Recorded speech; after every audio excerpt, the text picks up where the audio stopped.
Ini topik yang random banget sih sebenarnya. Kesetrum atau tersengat aliran listrik. Bisa terjadi kapan saja dan di mana saja. Dulu waktu sekolah, kita pernah dikasih tahu ya, apa aja sih benda-benda yang bisa menjadi konduktor dari listrik, seperti sendok, garpu yang terbuat dari logam. Bahkan cincin, kalung, gelang pun bisa juga jadi konduktor. Ya, pokoknya yang terbuat dari logam gitu deh contohnya. Nah, topik hari ini ingin aku bahas lebih serius nih. Kenapa sih kita bisa tersengat aliran listrik? Nah, seperti yang kita tahu, aliran listrik itu bisa mengalir pada benda-benda yang bersifat konduktor. Kita tahu kan bahwa tubuh kita ini terdiri dari sebagian besar air, baik dari kulit, jaringan, sel, darah, semua tubuh kita sebagian besar itu adalah unsur air. Pada saat aliran listrik tadi mengenai tubuh kita yang dominan air, di mana kita tahu bahwa air adalah konduktor yang baik untuk listrik, sehingga memungkinkan seseorang yang menyentuh listrik tanpa perantara alat yang aman bisa mengalirkan aliran tersebut ke dalam tubuh kita. Dan tentunya aliran listrik tersebut akan sangat berbahaya untuk tubuh. Apakah berbahaya jika saya kesetrum ringan? Bagaimanapun jenisnya, yang namanya kesetrum jelas berbahaya. Tapi jika kadar kesetrumnya tersebut ringan, hanya sensasi kejut saja yang terjadi, tentu dampak yang timbul tidak terlalu berat. Meskipun tetap akan menimbulkan efek yang tidak nyaman. Apa saja rasa yang tidak nyaman yang ditimbulkan? Yang pertama tentunya nyeri ya.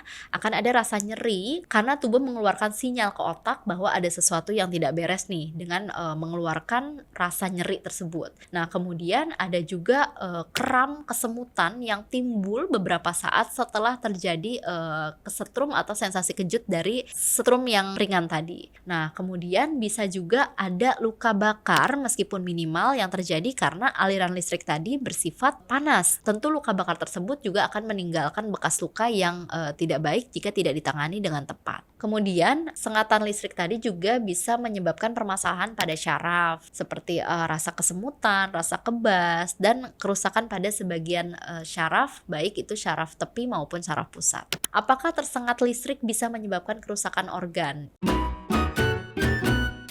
Tentu jawabannya sangat bisa. Tapi sebesar apa sih aliran listrik yang masuk ke dalam tubuh kita? Tentu tergantung dari voltasenya juga yang masuk sebesar apa. Apabila ringan tadi ya sudah disebutkan sebelumnya. Tapi jika sengatan listriknya sangat besar, tidak hanya menyebabkan kerusakan organ, bahkan bisa menyebabkan kematian secara mendadak. Kenapa? Karena yang pertama, listrik itu bisa menyebabkan luka bakar di tubuh kita. Kemudian listrik yang masuk ke dalam tubuh juga bisa mempengaruhi kelistrikan tubuh kita, dimana kita tahu di dalam tubuh pun kita memiliki sinyal-sinyal kelistrikan ya, bahasa umumnya itu contohnya pada jantung, pada syaraf. Nah, apabila listrik dengan sengatan yang sangat tinggi masuk ke dalam tubuh kita, tentu jantung bisa berhenti mendadak karena aliran listrik normalnya tidak stabil, dikacaukan dengan aliran listrik yang sangat besar dari luar tadi.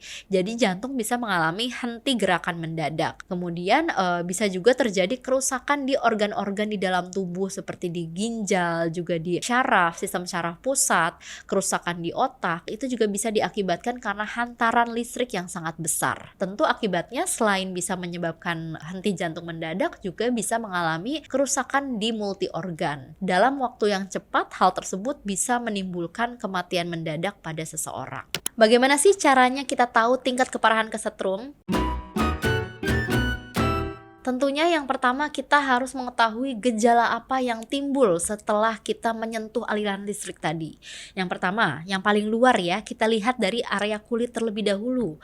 Di area kulit apakah ada luka bakar yang cukup mengganggu atau cukup nyeri dirasa dan perlu mendapatkan perawatan luka bakar segera.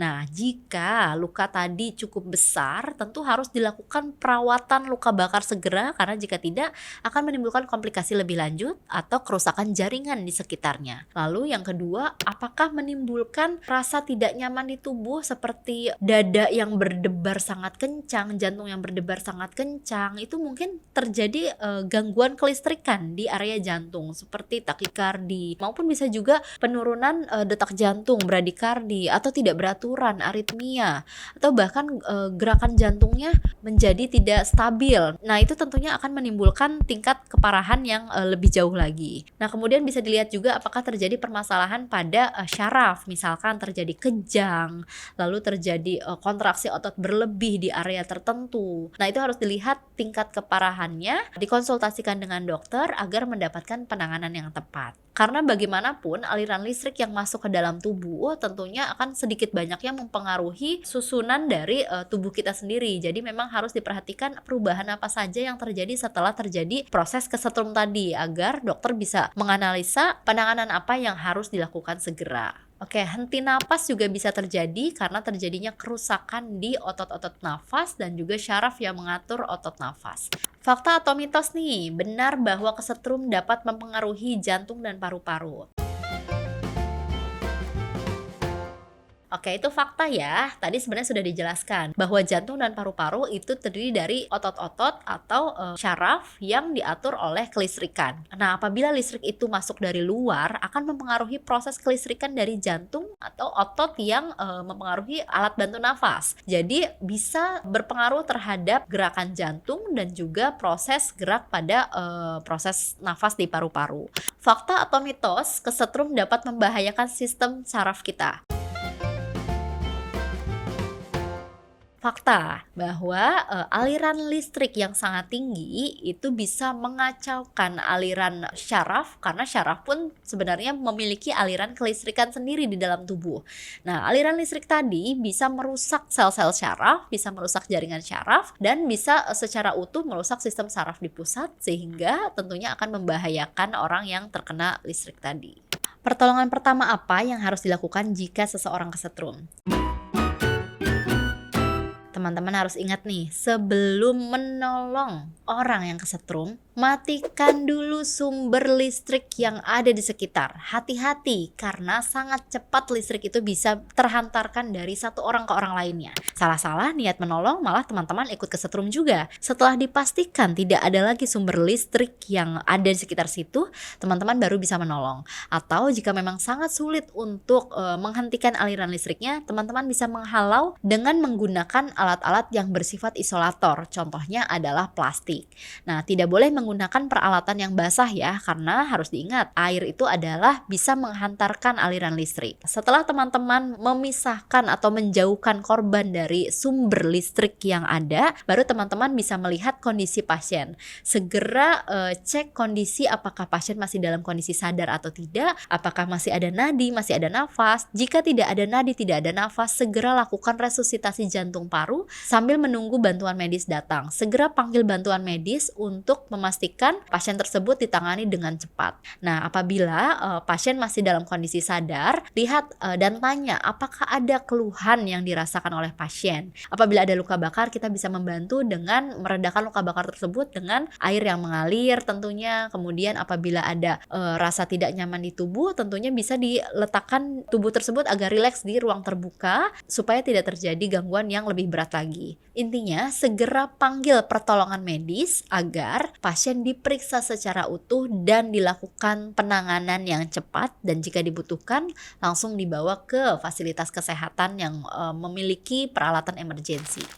Jadi sobat kata dokter, kalau kesetrum ringan sih nggak perlu panik ya. Tapi kan kita sudah bahas pertolongan pertamanya tadi. Jadi harusnya kita sudah tahu ke depannya mesti ngapain aja kalau ada kasus kesetrum. Tapi ya sebaiknya kita hindari ya hal-hal yang bersifat ceroboh dan bisa membahayakan nyawa seperti kesetrum. Kamu berhak sehat, jangan sampai sakit berlanjut. Dan kita ketemu lagi di episode berikutnya. Bye!